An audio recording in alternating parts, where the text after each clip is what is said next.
Good morning students, my name is Amit Jain, chartered accountant और इस batch के लिए आपका इनकम टैक्स फैकल्टी। आज जो फ्रेंड्स ये वीडियो आप देखने वाले हो, ये मेरे लाइव बैच का रिकॉर्डिंग है। आपको फ्रेंड्स पता ही है, लाइव क्लास में कभी कभी कुछ एक्स्ट्रा मसाला भी रिकॉर्ड हो जाता है, लेकिन टेंशन बिल्कुल मत लेना। मैंने वो सारा मसाला, वो सब अनवांटेड पार्ट क्लीन कर दिया है। अब आपको मिलेगा सिर्फ पूरा स्टडी कंटेंट, नो बकवास, ओनली टैक्स की बात। इस बैच का फ्रेंड्स पूरा स्टडी मटेरियल डाउनलोड का लिंक आपको वीडियो के डिस्क्रिप्शन में फ्री डाउनलोड लिंक से मिल जाएगा। सजेशन बस इतना ही है कि इस वीडियो के साथ साथ मटेरियल खोल के पढ़ोगे तो डबल फायदा होगा। फ्रेंड्स ये बैच फुल्ली अपडेटेड है और आपके एग्जाम के लिए मार्च 2026 तक एप्लीकेबल है। मतलब अगर आपका एग्जाम मार्च 2026 या उससे पहले है तो ये बैच आपके लिए है। So enjoy the lecture, practice regularly और एग्जाम में अपना बेस्ट देना। Friends, best wishes from my side, all the very best for your studies and exam. और फ्रेंड्स याद रखो, टैक्स टफ नहीं है, बस थोड़ा रफ लगता है जब तक आप उसे अपना दोस्त नहीं बनाते। चलिए फ्रेंड्स शुरू करते हैं।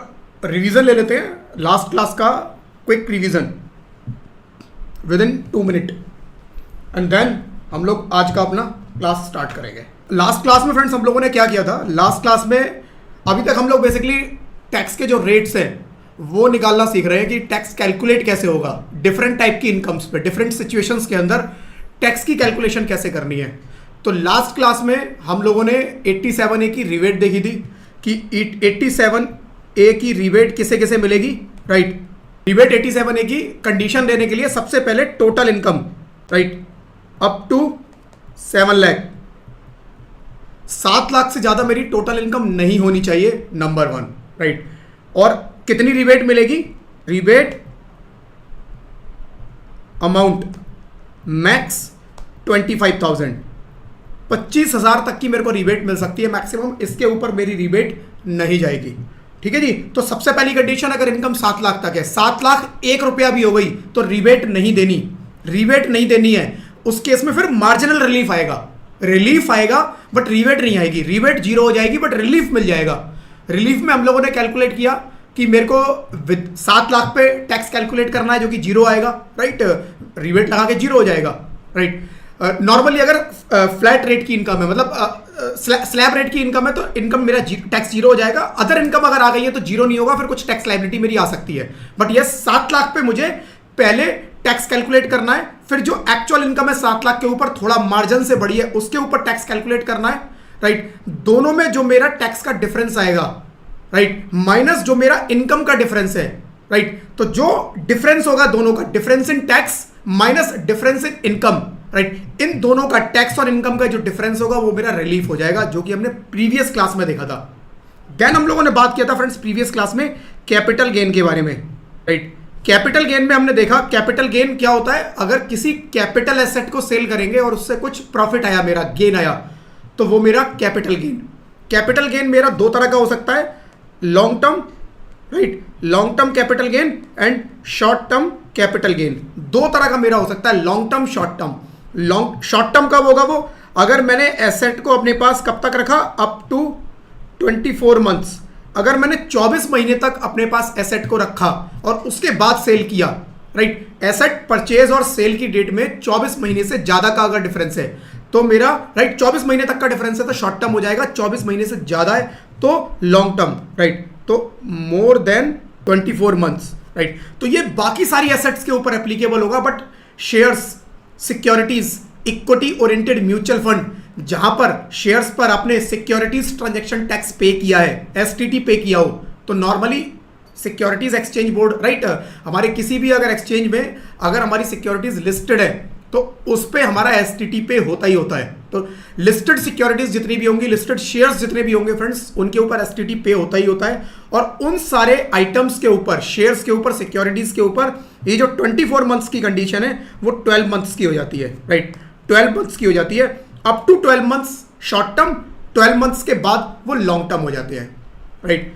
रेट देखे हमने कैपिटल गेन के केस में, रेट मेरे 4 तरह के रेट थे, राइट। एक मेरा short term capital, right, gain, एक मेरा लॉन्ग टर्म कैपिटल गेन। ये था अदर देन शेयर्स वाला, अदर देन शेयर्स वाला, अदर देन शेयर्स वाला ये मेरा स्लैब रेट पर टैक्सेबल था, स्लैब जो मेरा 3 लाख तक कुछ नहीं लगना, 4 लाख तक मेरा, फिर फर्दर 4 लाख पे 5% लगेगा, उसके बाद स्लैब के हिसाब से वो बढ़ता जाएगा, right. And then friends, long term capital gain जो नॉर्मल वाला है, ये 24 महीने वाला जो बात कर रहे हैं, इस पर 12.5% टैक्स लगना था, बिल्कुल 112, राइट। 112 सेक्शन था, 112, राइट। फिर दूसरा मेरा आता है शेयर्स वाला, ये तो था other than shares, right, other than share. Share वाला जो आएगा मेरा शॉर्ट टर्म कैपिटल गेन और long term capital gain, right. इसके अंदर शॉर्ट टर्म जो होगा वो 20% पे चला जाएगा, लॉन्ग टर्म 12.5%। तो लॉन्ग टर्म दोनों ही केस में 12.5% था, राइट। ये शॉर्ट टर्म मेरा सेक्शन है 111A, 111A, और इसका मेरा सेक्शन है 112A, 112A, right. 111A, 112A। तो ये मैंने 4 रेट कल देखे थे कैपिटल गेन के केस में, राइट। नॉर्मल वाला स्लैब रेट पर, लॉन्ग टर्म कैपिटल गेन 12.5% पे जो 24 महीने नॉर्मल अदर एसेट्स के ऊपर है। शेयर सिक्योरिटीज के ऊपर अगर मैं बात करूंगा, शॉर्ट टर्म 20% पे चला जाएगा, 12 महीने का, राइट, टाइम लगता है इसके ऊपर, और 12 महीने से ऊपर हो गया लॉन्ग टर्म 12.5%, सेक्शन 112A। फिर हमने देखा 87A की जो रिबेट है वो इस लॉन्ग टर्म कैपिटल गेन पे नहीं मिलेगी, 112A पे नहीं मिलेगी, बाकी सब पे मिलेगी, राइट।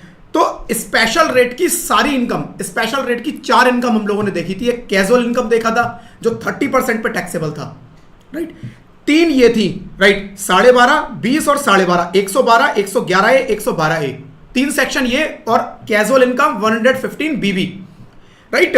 तो इन चारों पर, राइट, इन चारों में से केवल एक इनकम ऐसी है long term capital gain 112A की, जिस पर 87A नहीं मिलेगा, राइट। तो पूरे इनकम टैक्स के अंदर अगर मैं बात करूं कि 87A कहां नहीं मिलेगा, तो वो है हमारा 112A, राइट। 112A जो long term capital gain shares से आएगा उस पर हमें नहीं मिलेगा, राइट। क्या 87A की रिबेट, बट यहां पर एक स्पेशल रिबेट, एक स्पेशल छूट मेरे को मिलती है कि जो भी मेरा लॉन्ग टर्म कैपिटल गेन आएगा वो 1,25,000 रुपए तक एग्जेम्प्ट होगा, केवल 112A वाला।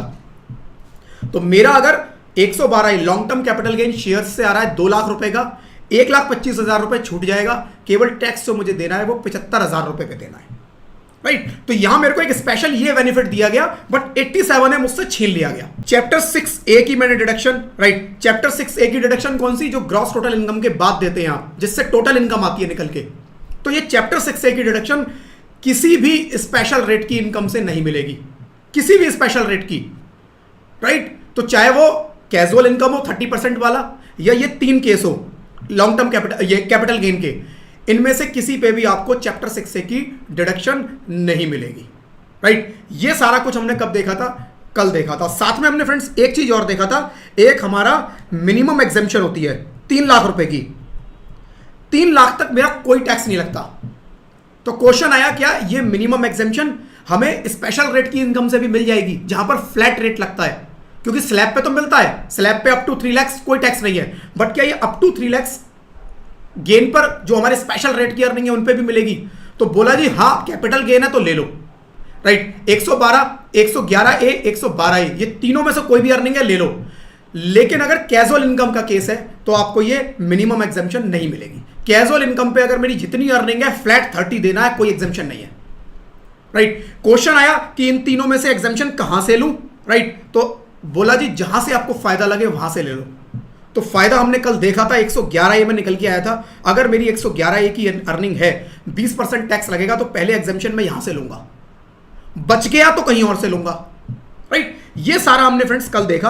अब इसके आगे बढ़ते हैं। एक पॉइंट रह गया था कल अपना, जो कि था पेज नंबर, आ जाओ आप लोग जिन्होंने नोट्स खोले हुए हैं, 19, पेज नंबर 19 पर फ्रेंड्स एक 25% सरचार्ज वाला कुछ पॉइंट है कैपिटल गेन पर, इंपॉर्टेंट पॉइंट है, ये देख लेते हैं। 25% surcharge exemption for capital gain taxed at special rate and dividend income, right. क्या कह रहा है कि 25% सरचार्ज के बारे में बात कर रहा है, कुछ कैपिटल गेन और डिविडेंड इनकम से रिलेटेड कुछ बात कर रहा है। पढ़ लेते हैं डिटेल में। This surcharge of 25% will not apply to short term capital gains, right, under section 111A, long term capital gains under section 112 and 112A, right. 112A का जो, राइट, 111A, 112A के जो भी शेयर्स वाले गेन है उनके ऊपर 25% सरचार्ज नहीं लगेगा, and dividend income, right. This means the 25% surcharge is only applicable if total income excluding these capital gain taxed at special rate and dividend income exceeds 200 lakhs। सबसे पहले इस लाइन का मतलब समझते हैं। उस लाइन का मतलब समझने से पहले एक बार सरचार्ज के रेट को रिकॉल कर लेते हैं। सरचार्ज, पहले मुझे टैक्स लगाना है। इनकम मेरी 50 lakhs क्रॉस करेगी, राइट। अगर मेरी income greater than, right, 50 lakhs है, अगर मेरी इनकम ग्रेटर देन 50 lakhs है तो मेरे को 10% टोटल टैक्स पे सरचार्ज देना होता था, याद होगा सबको, राइट। दूसरा, अगर मेरी इनकम ग्रेटर देन 100 lakhs है, ग्रेटर देन 100 lakhs है, बट कहां तक, ये 50 lakhs से ज्यादा है बट 100 lakhs तक, 100 lakhs तक 10% देना है। 100 lakhs से ज्यादा है बट कहां तक, 200 lakhs तक, तो मेरे को 15% सरचार्ज देना होता था। और अगर मेरी इनकम ग्रेटर देन 200 lakhs आ गई तो मेरे को कितना सरचार्ज देना होता था, 25%। ठीक है जी। ये रूल जो हमने अभी पढ़ा वो क्या कह रहा है, वो कह रहा है अगर आपकी इनकम जो है, जो टोटल इनकम आपने निकाली है, उसके अंदर अगर लॉन्ग टर्म कैपिटल गेन आ रहा है, कौन सा, 112 वाला, जो कि 24 महीने की, राइट, टाइम वाला है, 24 महीने में कैपिटल गेन बनता है, अदर देन शेयर्स वाला है। Long term capital gain 112A वाला है, long term capital gain 111A वाला है, या फिर डिविडेंड इनकम है, राइट, ये अदर सोर्सेज वाली है। डिविडेंड इनकम अदर सोर्सेज में टैक्सेबल होती है अपनी। कह रहा है अगर ये 4 इनकम उसके अंदर हैं तो आप इन 4 इनकम को टोटल इनकम से हटा दो। पहले सरचार्ज कौन सा रेट लगेगा ये डिसाइड करने के लिए, राइट, कि सरचार्ज को आपका कौन सा रेट लगाना है, सबसे पहले आप अपनी टोटल इनकम में से इन चारों इनकम को हटा दो। उसके बाद चेक करो क्या बैलेंस जो आया टोटल इनकम का वो 200 लाख से ज्यादा है, 2 करोड़ से ज्यादा है। अगर तब भी ज्यादा है तो जो बैलेंस इनकम है उस पर केवल कितना लगेगा, 25%। कहने का मतलब यह है इन पर कभी भी 25% सरचार्ज नहीं लगेगा। इस पर मैक्सिमम 15% सरचार्ज लग सकता है इन इनकम पर। फ्रेंड्स, यहां पर ना कई बार हम लोगों को कंफ्यूजन हो जाता है। हमने 4 स्पेशल रेट की इनकम पढ़ी, जिसमें 3 तो ये है, 112, 112 है, 111 है। 3 ये कैपिटल गेन की है, right. Capital gain short term normal वाला छोड़ दो तो सारा स्पेशल रेट का है, और एक हमारा कैजुअल इनकम जो अदर सोर्सेज का है।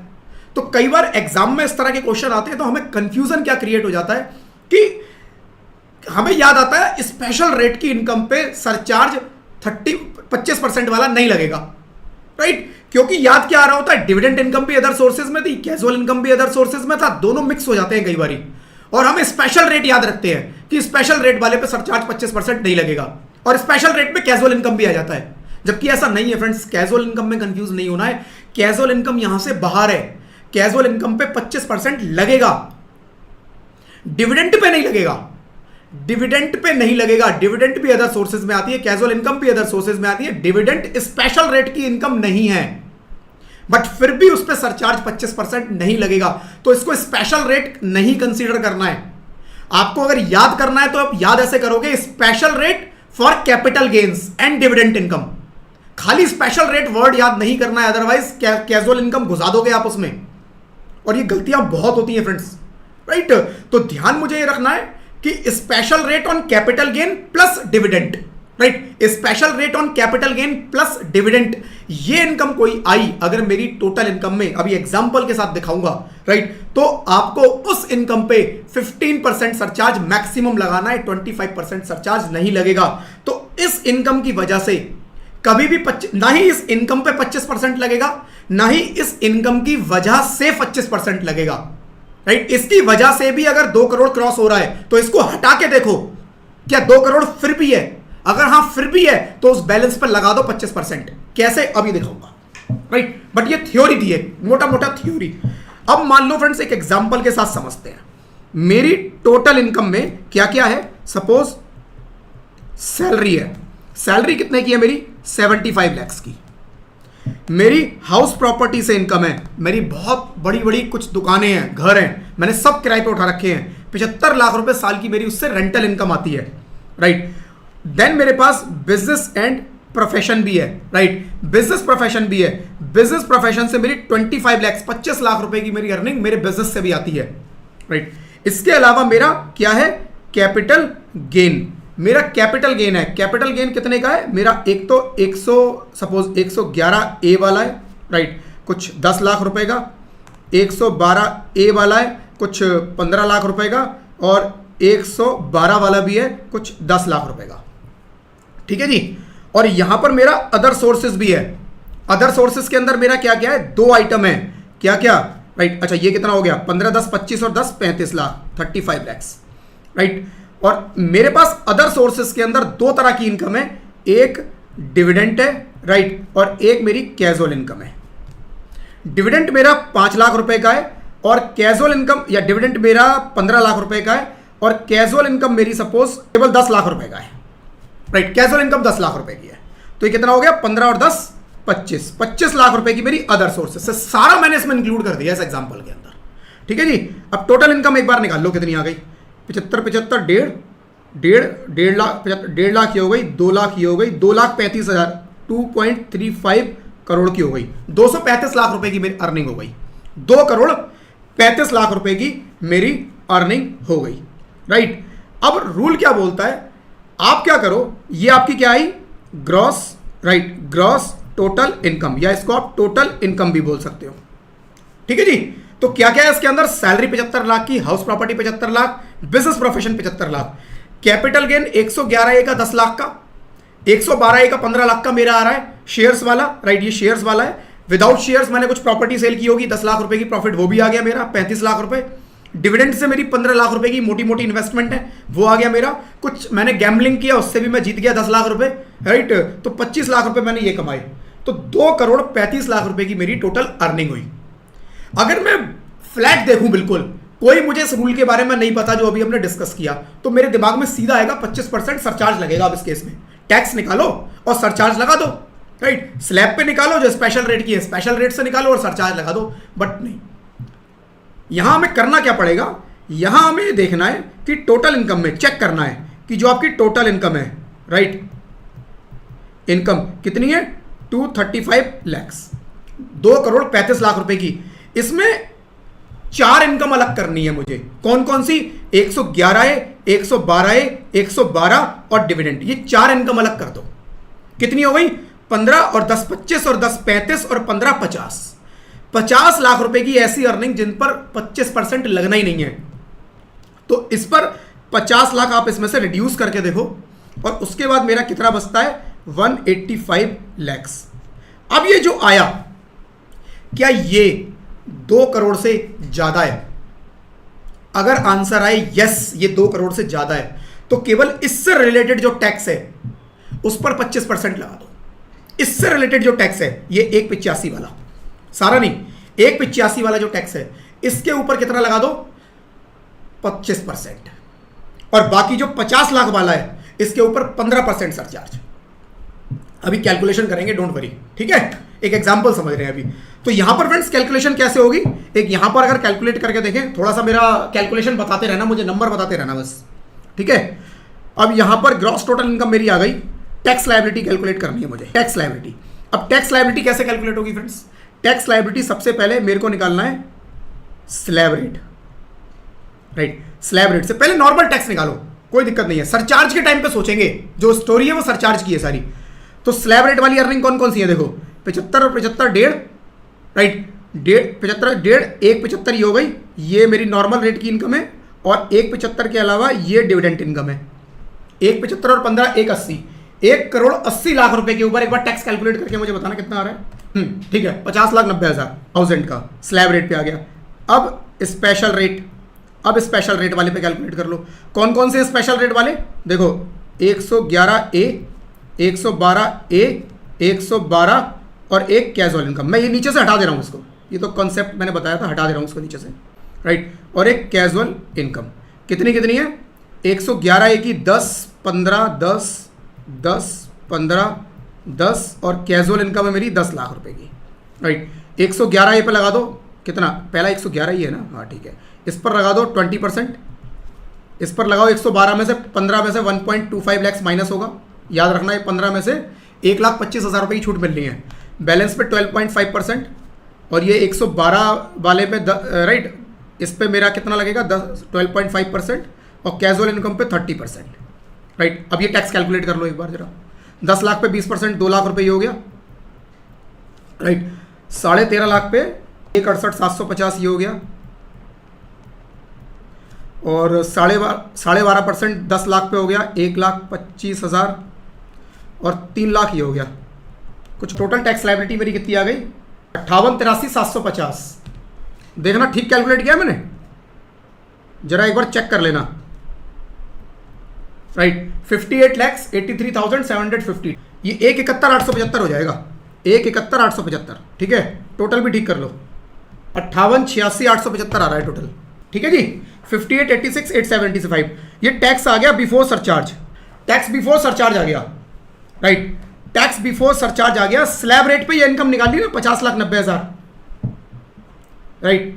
50-90 स्लैब रेट की निकाल दी, स्पेशल रेट की ये सारी आ गई। टोटल मेरा सरचार्ज से पहले का जो टैक्स आ गया वो आ गया ये। अब पॉइंट है सरचार्ज कितना लगेगा, सरचार्ज कितना लगेगा।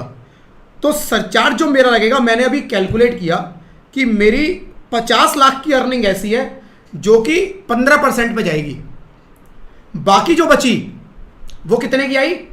1,85,00,000 की। मैंने निकाला था ना 2,35,00,000 की मेरी टोटल अर्निंग है। देखो ये टोटल मेरा 2,35,00,000 ही आ रहा है। यहां पर 2,35 में से 111 है, 112 है, 112 और डिविडेंड, ये टोटल जो मेरा है ये 50 लाख है, राइट। इस 50 लाख को हटा के देखो कितना बनता है?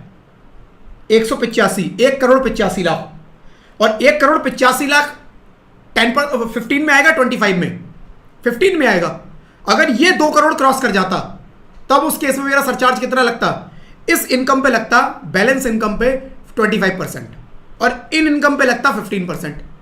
बट क्योंकि अब मेरी इन इनकम को हटा के, 4 इनकम को हटा के भी 2 करोड़ के अंदर आ जाती हैं, राइट, तो सरचार्ज उन पर भी 15 लगेगा, और इस पर तो लगना ही 15 है, 15 से ज्यादा लगना ही नहीं है। तो यहां इस केस में टोटल जो मेरी इनकम आ रही है उस पर सरचार्ज लगेगा eight the rate of 15%, flat 15। I hope ये पॉइंट क्लियर होगा। फ्लैट 15% मेरे को सरचार्ज लगाना है, मल्टीप्लाइड बाई 15%, 8,83,000, राइट, 8,83,031, राइट। ये मेरा सरचार्ज आएगा, राइट। टोटल कर लो 67,69,906, right. Tax before HEC, then HEC at the rate of 4%। HEC मेरा 4% है, राइट। मल्टीप्लाइड बाई 4%, 270,796, इसका कर लो total. This is my final tax liability, और जो भी मेरी टैक्स लायबिलिटी आएगी उसको राउंड करेंगे अंडर सेक्शन 288। एक बार रिपीट कर देता हूं पूरा कॉन्सेप्ट। सिंपल फ्रेंड्स, मुझे क्या देखना है? सिंपल मुझे ये देखना है, मेरे को टोटल इनकम चेक करनी है। टोटल इनकम मेरी कितनी है? टोटल इनकम मेरी क्या 2 करोड़ क्रॉस कर रही है, right. If it is greater than 2 crore, 2 crore से ज्यादा मेरी टोटल इनकम है, तभी जो पॉइंट बोल रहा हूं उसके बारे में बात करेंगे, क्योंकि 2 करोड़ से ऊपर इनकम निकलेगी तभी सरचार्ज का रेट 25% बीच में आता है। और जब तक सरचार्ज का रेट 25% आ नहीं रहा, आपको सोचने की जरूरत ही नहीं है कि किस आइटम पे कितना सरचार्ज लगेगा, राइट। 2 करोड़ तक की अगर मेरी अर्निंग है तो सब पे ही 15% चला जाएगा। पॉइंट आता है मेरी टोटल इनकम जो है 2 करोड़, राइट, मेरी टोटल इनकम 2 करोड़ 50 लाख की हो गई, राइट, 250 लाख की हो गई। यहां पर पॉइंट आता है 2 करोड़ क्रॉस कर गई मेरी टोटल इनकम। फिर इस टोटल इनकम में मुझे देखनी है क्या क्या इस टोटल इनकम के अंदर 4 item, right, 111A shares short term, 112A shares long term, 112 normal long term other than shares long term, और मेरा यहां पर डिविडेंड इनकम। क्या ये 4 तरह की इनकम इसके अंदर है? अगर इन 4 में से कोई भी इनकम इसके अंदर है, अगर नहीं है तो फ्लैट जितना भी टैक्स बनेगा उसके ऊपर सिंपल 25% सरचार्ज। सोचने की जरूरत ही नहीं है, क्वेश्चन के अंदर सोचना ही नहीं है। अगर मेरी इनकम 2 करोड़ क्रॉस की और ये 4 इनकम है ही नहीं, मेरे क्वेश्चन के अंदर ये 4 इनकम नहीं दे रखी, स्पेशल रेट का कैपिटल गेन नहीं दे रखा और अदर सोर्सेस का डिविडेंड नहीं दे रखा, बस ये 4 इनकम है, तो मेरे को कुछ भी नहीं सोचना, क्वेश्चन के अंदर मेरा जितना टोटल इनकम आएगी टैक्स निकाल दूंगा और उसके ऊपर मैं सरचार्ज लगा दूंगा कितना 25%, 25% सरचार्ज फ्लैट, खत्म स्टोरी। कुछ नहीं सोचना। सोचना तब है जब इसके अंदर ये 4 इनकम इंक्लूड हो गई। फिर मुझे क्या करना है, इन 4 के इंडिविजुअल अमाउंट निकालने हैं और उनका सम इस 250 से माइनस करके देखना है। इस 250 में से इन चारों को हटा दो, हटा दो, पहले हटा दिया। बैलेंस जो बचा है 250 में से बैलेंस बचा, सपोज इन चारों का टोटल आता कितना, मान लो इन चारों का टोटल आया 75 लैक्स। 75 लैक्स मैंने हटाया और इन 75 लैक्स को हटा के जो मेरी बची हुई अर्निंग है, बैलेंस अर्निंग है, वो मेरी 175 लैक्स बचती है। यानी कि ये 75 कौन से थे, ये 4 वाले, राइट। इस पर तो लगेगा 15% सरचार्ज, और ये जो मेरा हटाने के बाद बैलेंस बचा वो भी 2 करोड़ के अंदर आ गया। तो जो 2 करोड़ के अंदर आ गया तो ये भी 15% में आ गया, तो इस पर भी 15 लगेगा, ये भी 15 में आ गया। इसका मतलब ये 250 सारा 15% का हो गया, सारा 15% का हो गया। मान लो ये 75 लाख ना होके ये केवल होता 25 लाख, तो मेरा जो बैलेंस बचता वो कितना होता, 225 लैक्स। बैलेंस बचता 225 लैक्स। तो आप क्या करते, इस 225 लैक्स पे देखते टैक्स कितना है। इस 225 लैक्स पे जो टैक्स है उस पर तो आप लगाते 25%, 15 नहीं लगाते उस केस में 25। और इस 25 लाख वाली जो इनकम है इसके ऊपर जो टैक्स निकलेगा उस पर क्या निकालोगे, 15%, राइट। तो यहां सिंपल आपको फ्रेंड्स क्या करना है, सरचार्ज निकालते टाइम केवल इतना देखना है, इनकम 2 करोड़ क्रॉस कर रही है, इनकम मेरी 2 करोड़ क्रॉस की, राइट। तभी मेरे माइंड में 25% सरचार्ज वाला पॉइंट आना चाहिए, अदरवाइज वो आएगा ही नहीं बीच में। 2 करोड़ तक इनकम पे कुछ सोचने की जरूरत नहीं है, वो कॉन्सेप्ट काम का ही नहीं है फिर मेरे, ठीक है। अब मैं इस एग्जांपल में ऊपर देखता हूं, ऊपर हमने क्या किया था, यहां पर मेरी अर्निंग जो थी, सैलरी 75 लैक्स की थी, house property 75 lakhs, business profession 25 lakhs. यहां पर कैपिटल गेन मेरा 111 है, शेयर्स जो शॉर्ट टर्म है, शेयर्स जो लॉन्ग टर्म है, normal other than shares long term वाला, और डिविडेंड से इनकम 15 लाख। ये टोटल 4, 10 और 15 25 और 10 35 और 15 50, 50 लैक्स की अर्निंग थी, जिस पर 15% सरचार्ज लगेगा इन 50 पर, राइट। तो मैंने इस 50 को हटा के देखा 235 में से, और टोटल 235 मेरी टोटल इनकम, 50 मैंने हटाया तो मेरा 185 रह गया था मेरे केस में।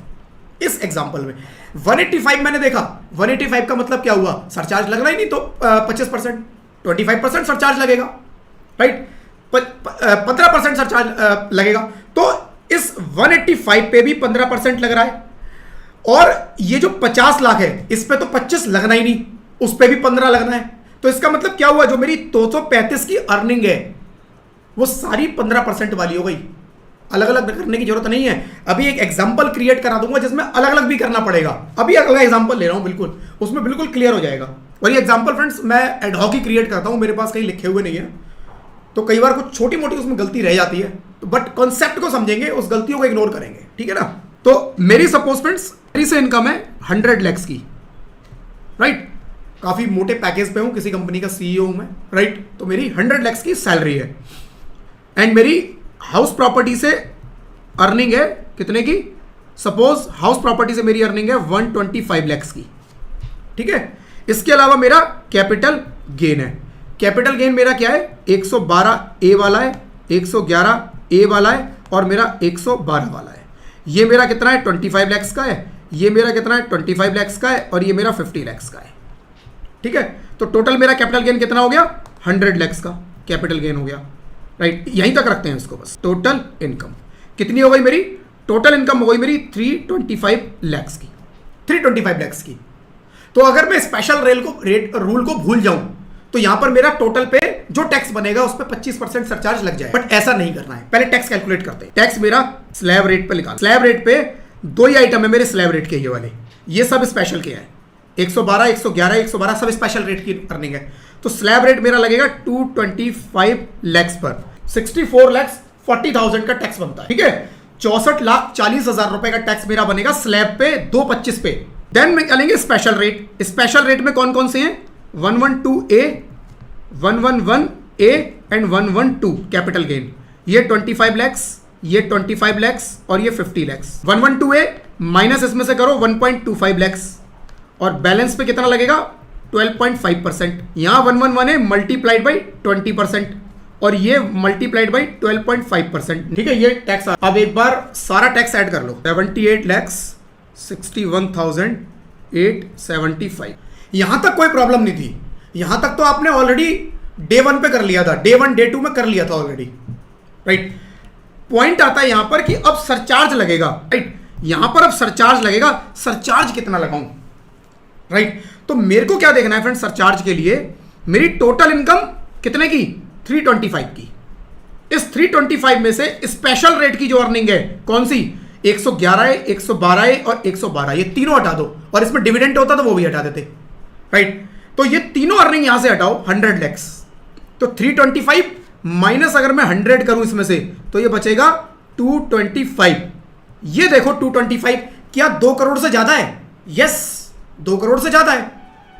तो वो कहता है ये जो 2 करोड़ से ज्यादा है इसके ऊपर जो टैक्स बनता है उस पर लगाओ 25% और जो ये वाली अर्निंग है इस पे जो टैक्स बनता है उस पर लगाओ 15% सरचार्ज। सिंपल। तो देखो 2 करोड़ 25 लाख, 2 करोड़ 25 लाख स्लैब रेट की अर्निंग थी ये जो 64,40,000 ये 64,40,000 इस पर कितना सरचार्ज लगाओ? कह रहा है 25%। ये और बाकी जो ये 3 थे स्पेशल रेट वाले प्लस डिविडेंड, राइट। तो ये कितना बनता है 296, 5 और 625। ये देख लो तो ये बनता है 1421,875, 1421,875। इस पर लगाओ 15%। ठीक है, ये बेसिकली कॉन्सेप्ट कह रहा है। कॉन्सेप्ट कह रहा है इनकी अर्निंग पे 15% लगाना है और इसके अलावा जो बची अगर वो 2 करोड़ क्रॉस करे इनकम, अगर वो 2 करोड़ क्रॉस करे इनकम तब उस केस में इस इनकम पे 25% लगाना।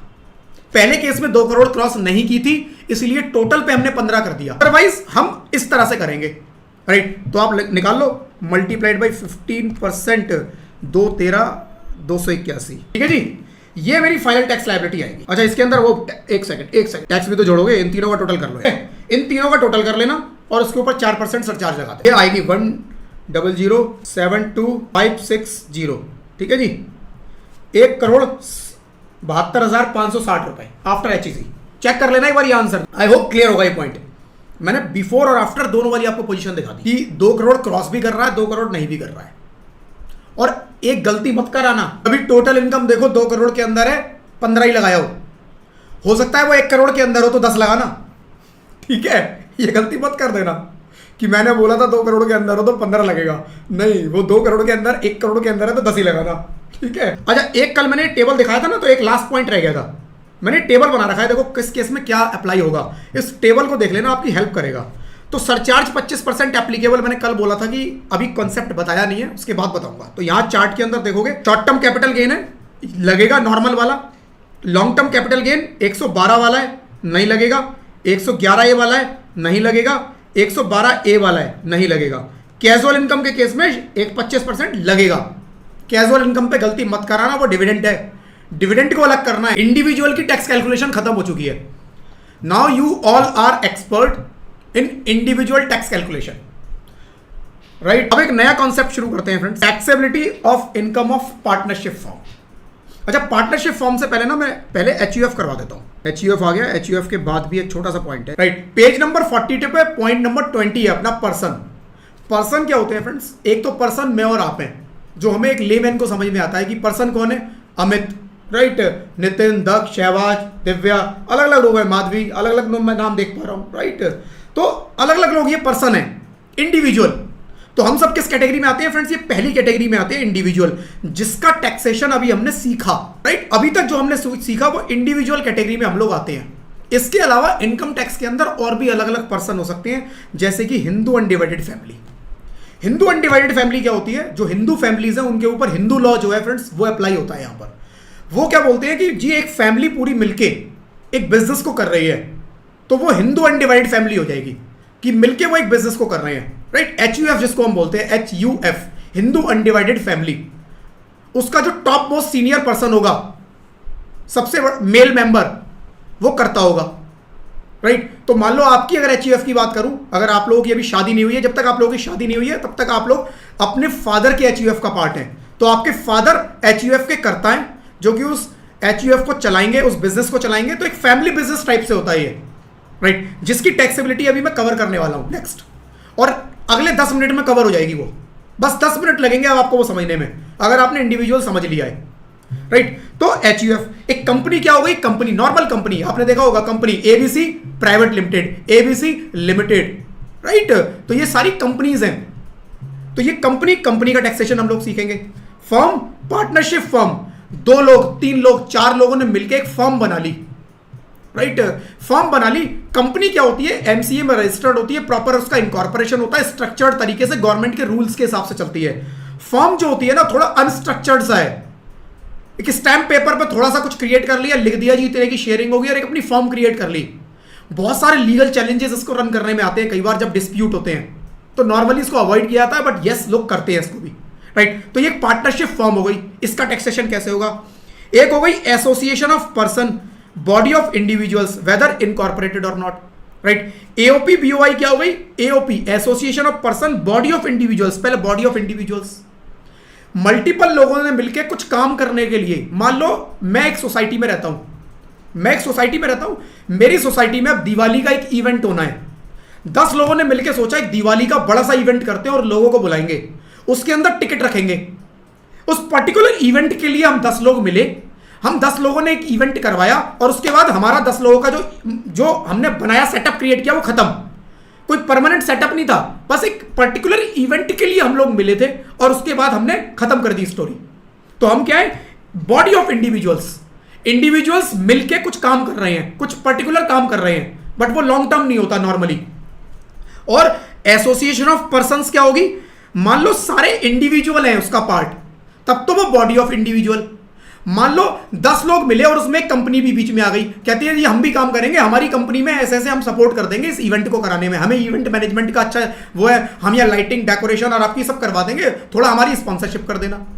तो एक कंपनी भी बीच में मिल गई, तो कोई कंपनी आ गई, एक पार्टनरशिप, कुछ इंडिविजुअल, यानी अलग अलग तरह के लोग मिले हुए हैं, अलग अलग तरह के पर्सन मिल गए, तो वो क्या हो जाएगा? Association of person. तो बेसिकली कुछ लोग मिलकर पर्टिकुलर इवेंट के लिए आपस में मिले, खाली लोग मिले, राइट, खाली पर्सन इंडिविजुअल मिले तो AOP association of person, right, BOI body of individual, otherwise association of person. अभी इसको उसमें आऊंगा ना डिटेल में तो बताऊंगा फिर से, बट अभी केवल आपको डेफिनेशन बता रहा हूं, सो दैट जब इनकी आइटम वाइज आपको टैक्सेबिलिटी बताऊं तो आपको इजीली समझ में आए।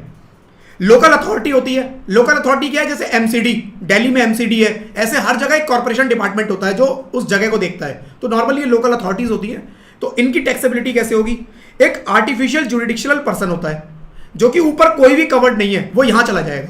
जैसे नॉर्मली जो यूनिवर्सिटीज वगैरह बनती हैं, हमारी आईसीएआई जो है, ये सब क्या है? आर्टिफिशियल जुडिशियल पर्सनल है, राइट। तो ये सारी इसमें आ जाएंगी। नॉर्मली फ्रेंड्स आपके साथ जो एग्जाम में क्वेश्चन आएगा, वो मैक्सिमम सारे क्वेश्चन जो आएंगे वो इस इंडिविजुअल से रिलेटेड आएंगे, जो आप ऑलरेडी कर चुके हो।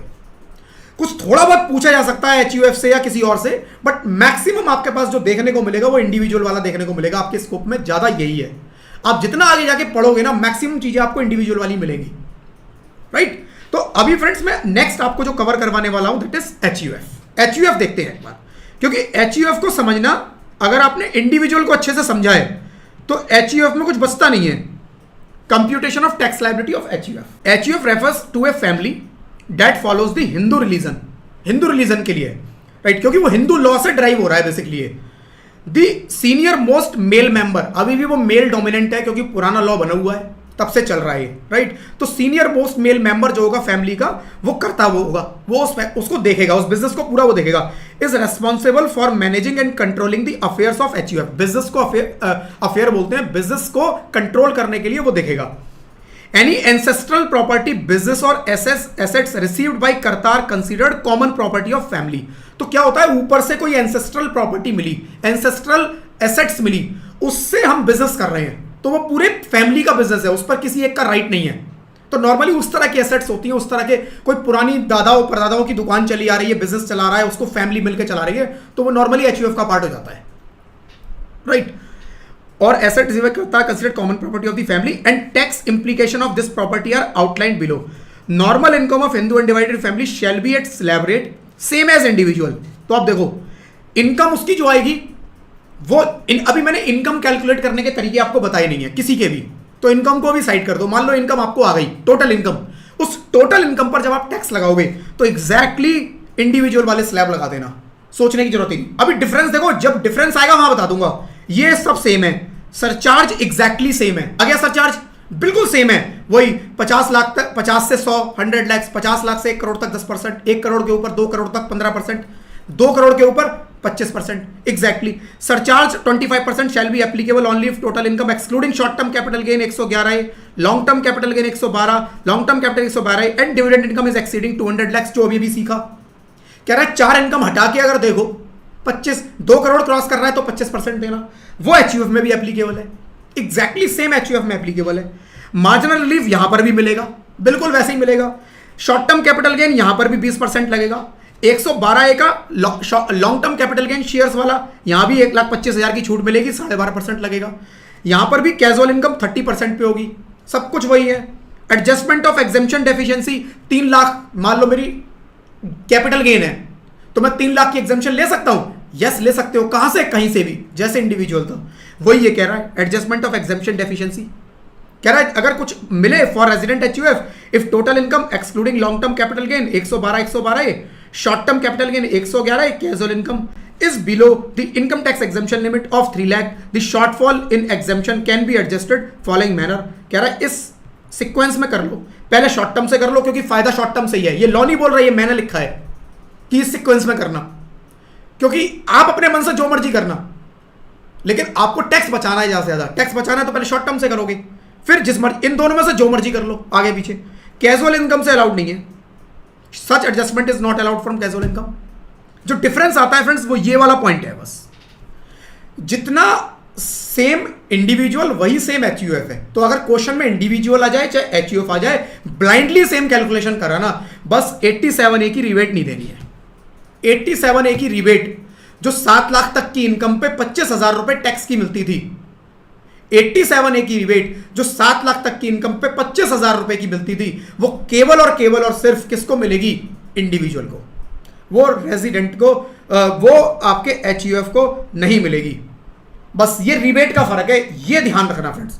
गलती से भी एचयूएफ को रिबेट मत देख, ठीक है? इसको बड़ा बड़ा मोटा मोटा हाईलाइट इंपॉर्टेंट जैसा मर्जी करना है करके लिख लो। उसके अलावा same to same copy paste है, कॉपी पेस्ट, पूरा कॉपी पेस्ट, ठीक है? जितना हमने अभी तक पढ़ा सारा कॉपी पेस्ट है। तो मेरे को अगला इसको कुछ बताने की जरूरत नहीं है, जो मैंने बोला था अगले 10 मिनट में कवर हो जाएगा। अगला देखेंगे आप पार्टनरशिप फॉर्म। ये फटाफट सब 5-5 मिनट वाले हैं। Partnership form long term capital gain same 12.5% जो सेम इंडिविजुअल का सीखा। Short term capital gain 111A का सेम 20% जो इंडिविजुअल का था। 112A का 1,25,000 की छूट मिलेगी, 12.5% सेम जो इंडिविजुअल का था। जो डिफरेंस है उनको हाईलाइट कर लेना बस, ठीक है? कैजुअल इनकम 30%, ये सेम है बिल्कुल। जो अदर इनकम है, जो इंडिविजुअल के केस में स्लैब रेट आता था, इनके केस में फ्लैट 30% पर टैक्सेबल है, फ्लैट 30%। तो एक ये डिफरेंस है, मैं डी मार्क कर रहा हूं जहां डिफरेंस है। ये एक डिफरेंस है कि रेट जो है स्लैब नहीं लगेगा, इसकी इनकम जो नॉर्म, या तो ये आपकी क्या होंगी long term capital gain special rate वाला, वो स्पेशल रेट लग जाएगा। कैजुअल इनकम 30% लग जाएगा, बाकी सारी इनकम वो भी 30, सब 30। कोई एग्जाम्पशन नहीं है 3 लाख की। बेसिक एग्जाम्पशन नाम की कोई चीज नहीं है यहां पर, बेसिक एग्जाम्पशन नाम की कोई चीज नहीं है यहां पर। 100 रुपया भी कमाओगे 30 रुपया टैक्स देना पड़ेगा पार्टनरशिप फॉर्म के अंदर, ठीक है जी? 30%। सरचार्ज का जो रेट है वो डिफरेंट है यहां पर, डी सरचार्ज का रेट डिफरेंट है। क्या है जी सरचार्ज का रेट? अगर आपकी इनकम 1 करोड़ तक है, 100 लाख, कोई सरचार्ज नहीं है। 1 करोड़ तक कोई सरचार्ज नहीं है। 1 करोड़ क्रॉस करते ही टोटल पे 12% सरचार्ज है, 12%, ये 12% सरचार्ज है। टोटल 1 करोड़ तक कोई सरचार्ज नहीं, 1 करोड़ के ऊपर 12% सरचार्ज फ्लैट है, और कुछ नहीं है, राइट? इसको याद कर लेना थोड़ा, और 1-2 इसमें क्वेश्चन दिए हुए हैं मैंने कहीं कहीं, वो सॉल्व करके देख लेना, ठीक है जी? तो ये हो गया मार्जिनल रिलीफ, इसमें मिलेगा। अब मार्जिनल रिलीफ कहां मिलेगा, कहां पर? अगर मेरी 100 करोड़ से अर्निंग क्रॉस हो गई, 1 करोड़ 1 लाख हो गई, 1,50,00,000, तो वही डिफरेंस मार्जिन रिलीफ का जैसे इंडिविजुअल में निकालते थे, एग्जैक्टली सेम, सब वैसे ही है, तरीका वही है, बस रेट चेंज हो रहा है और कुछ नहीं है। ठीक है जी। Health and education cess same 4% सब केस में है। हेल्थ एंड एजुकेशन सेस पूरे इनकम टैक्स के अंदर मैंने अगर कहीं नहीं भी लिखा है, हर टैक्स पे लास्ट में 4% ऐड करना ही करना है, कोई थॉट प्रोसेस नहीं है सेकंड उसके ऊपर, राइट। चैप्टर 6A की डिडक्शन नॉर्मल मैनर में मिलेंगी, चैप्टर 6A की नॉर्मल मैनर में मिलेगी। एक चीज आपको बता देता हूं, चैप्टर 6A में मैंने अभी कुछ नहीं करवाया है, मोस्ट प्रोबेबली चैप्टर 6A की डिडक्शन सबसे लास्ट में हमारी कवर होगी, राइट। बट उसके अंदर थोड़ा सा आपको हिंट कर देता हूं, हर जगह चैप्टर 6A की डिडक्शन मिलेंगी, राइट, हर जगह मिलेंगी। हर चैप्टर 6A में ना कम से कम 50 डिडक्शन है, कम से कम 50 डिडक्शन है, और सारी आपको याद करनी है। जहां समझने वाली चीजें होंगी वो मैं बताऊंगा, जहां याद करनी है वहां आपको रट्टे मारने पड़ेंगे। लेकिन वहां पर हर डिडक्शन के अंदर लिखा हुआ है कि कौन सी इंडिविजुअल को मिलेंगी, कौन सी HUF को मिलेंगी, कौन सी पार्टनरशिप फर्म को मिलेंगी। तो जो पार्टनरशिप फर्म को अलाउड है वो यहां पर नॉर्मली मिलेगा, ठीक है ना। तो जो पार्टनरशिप फर्म को अलाउड होगी जब हम वहां पढ़ेंगे उसके अंदर वो नॉर्मली मिलेगा, ठीक है। तो पार्टनरशिप फर्म को चैप्टर 6 से भी नॉर्मली मिलेगा, जैसे इंडिविजुअल को मिलेगा, HUF को भी मिलेगा, इसको भी मिलेगा, सबको मिलेगा, चैप्टर 6 से नॉर्मली सबको मिलेगा, ठीक है जी। ये फ्रेंड्स एक एग्जांपल दिया हुआ है, एक बार इसी में देख लेते हैं, मैं इसको सॉल्व नहीं करूंगा, इसी के अंदर देख लेते हैं। देखो ABC पार्टनरशिप फर्म है, बिजनेस प्रोफेशन से इनकम 4 करोड़ रुपए की है, चैप्टर 6A में 4.5 लाख रुपए की उसकी डिडक्शन कह रहे हैं मिलेगी। टैक्स लायबिलिटी कैलकुलेट करनी है, तो बिल्कुल सिंपल है, business profession 4 crore, chapter 6A की डिडक्शन दे दो, ग्रॉस टोटल इनकम आ गई, राइट। चैप्टर 6A की डिडक्शन 4.5 लाख, 3 करोड़, राइट, 3 करोड़ 95,50,000 की टोटल इनकम। कितना टैक्स? फ्लैट 30%, कुछ नहीं सोचना, टैक्स 30% ये निकल गया, सरचार्ज 12%, 1 करोड़ क्रॉस करते ही 12%, तो जो टैक्स आया है, राइट, टैक्स कितना आया? 1,80,65,000, इस पर 12% सरचार्ज 14,23,800, राइट। सरचार्ज ऐड करके मेरा total tax, and then education cess तो ऐड होना ही होना है 4%, ये मेरी टैक्स लायबिलिटी हो गई, राइट, ये मेरी टैक्स लायबिलिटी हो गई। अब सिचुएशन बी कह रहा है, in this case assume it is proprietorship instead of partnership. अगर ये प्रोप्राइटरशिप होती, वो कह रहा है पार्टनरशिप नहीं है प्रोप्राइटरशिप है, तो उस केस में क्या होता? इनकम मेरी कितने की? 4 करोड़ की, राइट। यहां पर 4 करोड़ की अर्निंग, यहां पर मेरे को जो चैप्टर 6A की 4.5 लाख रुपए की डिडक्शन मिल गई, राइट। देन बचा 395,500। अब 399,500 पे मैं क्या करूंगा? स्लैब रेट पे इनकम निकालूंगा। स्लैब रेट जो अपना 3 लाख तक कुछ नहीं लगेगा, बैलेंस 4 लाख पे 5%, फिर 3 लाख पे 10%, इस तरह से आप निकालोगे, एंड सरचार्ज इस पे ऐड करोगे 25% पूरा, क्योंकि इनकम 2 करोड़ क्रॉस कर गई, और कोई स्पेशल रेट कैपिटल गेन वाली या डिविडेंड इनकम भी इसमें नहीं है, राइट। तो मेरे को फ्लैट 25% सरचार्ज ऐड कर देना है before health and education cess, और मेरी टैक्स लायबिलिटी, राइट। दोनों के केस में इस तरह से निकल जाएगी, ठीक है जी। देन बात करेंगे फ्रेंड्स कंपनी के बारे में, डोमेस्टिक कंपनी के केस में भी सेम मोटा मोटा कैलकुलेशन जैसे पार्टनरशिप की हुई है ना, वैसे ही होगी, केवल सरचार्ज का फर्क आएगा, बस सरचार्ज के रेट का, ये रेट फर्क हो रहे हैं और कुछ नहीं, कैलकुलेशन के मेथड करने का तरीका सब सेम है। लॉन्ग टर्म कैपिटल गेन 12.5% पे लगेगा, 111 ये वाला 20% सेम इंडिविजुअल, 112 1,25,000 की छूट भी मिलेगी 12.5% same individual, casual income 30% same, कुछ नहीं सोचना, other income taxable 30%, partnership firm का जो रेट था वही यहाँ रेट आ गया, तो सेम है बिल्कुल, जैसे पार्टनरशिप वैसे ही कंपनी। फर्क कहाँ है? फर्क है सरचार्ज। पार्टनरशिप फर्म में 1 करोड़ के ऊपर 12% था, 1 करोड़ के ऊपर 12% था, यहां पर 7% है 1 करोड़ के ऊपर 10 करोड़ तक। 100 लाख से 1000 लाख मतलब 10 करोड़, राइट, 1 करोड़ से लेकर 10 करोड़ तक मेरा जो सरचार्ज लगेगा, 1 करोड़ तक कोई सरचार्ज नहीं है, 1 करोड़ क्रॉस करेगा 7%, 7%, कहां तक? 10 करोड़ तक, 10 करोड़ तक कितना? राइट, 7%। अगर मेरी इनकम क्रॉस कर गई 10 करोड़ 1000 लाख 10 करोड़, तो मेरे को 12% सरचार्ज देना है। बस ये सरचार्ज रेट का फर्क आता है पार्टनरशिप में और यहां पर। मार्जिन रिलीफ सेम मिलेगा, यहां पर भी मार्जिन रिलीफ कहां मिलेगा? अगर मेरी इनकम 1 करोड़ क्रॉस करेगी तो 7% सरचार्ज का इशू आ जाएगा, वहां मार्जिनल रिलीफ बीच में आता है। थोड़ा सा बड़ी, मेरी इनकम 10 करोड़ क्रॉस कर गई, थोड़ी सी बड़ी 10 करोड़ 1 लाख, तो 7 से मेरा सरचार्ज 12% हो जाएगा, यहां पर भी मार्जिनल रिलीफ बीच में आ जाएगा जैसे इंडिविजुअल का आया था। Exactly same calculation, right. Health and education से 4% डिडक्शन चैप्टर 6A की नॉर्मल मैनर में अलाउड है, बिल्कुल सेम जैसे पार्टनरशिप फर्म का किया, केवल सरचार्ज का फर्क है और कोई फर्क नहीं है, ठीक है जी, केवल सरचार्ज का। एक क्वेश्चन भी देख लेते हैं इसका। ABC limited domestic company having total income 1 crore 1 lakh does not include any income in the nature of capital gain, calculate tax liability. 1 crore 1 lakh, tax बनता है 30%, राइट। सरचार्ज आ गया 7%, राइट, सरचार्ज आ गया इसके ऊपर 7%, टैक्स बिफोर मार्जिनल रिलीफ 3258,150। देखो मार्जिनल रिलीफ आ गया इसमें, क्यों आ गया मार्जिनल रिलीफ? क्योंकि मार्जिन से 1 करोड़ से इनकम थोड़ी सी बढ़ी, 1 करोड़ से थोड़ी सी इनकम बढ़ी, तो मेरा यहां मार्जिनल रिलीफ आ गया। अब मार्जिनल रिलीफ की कैलकुलेशन नीचे कर रखी है, वर्किंग मार्जिनल रिलीफ की यहां पर ये है कि पहले निकालो टोटल पे 1 करोड़ 1 लाख पे कितना आएगा, जो यहां कैलकुलेट किया था 32,58,150, 3258,150। फिर निकालो टैक्स 1 करोड़ पे कितना बनता, 1 करोड़ पे तो फ्लैट 30%, 30 लाख निकलता, कोई सरचार्ज नहीं लगता मेरा। तो कितना आया मेरा टैक्स में इंक्रीज 258,150।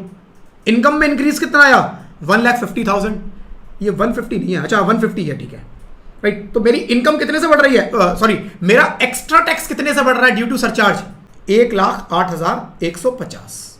ये मेरा 1,08,150 का मार्जिनल रिलीफ मिल जाएगा, राइट। तो ये मार्जिनल रिलीफ 3258 माइनस 108, 31,50,000 की मेरी टैक्स लायबिलिटी है। इस पे सरचार्ज 4% एजुकेशन से ऐड करो, टोटल मेरा 32,76,000 रुपए का क्या आ गया, final tax liability.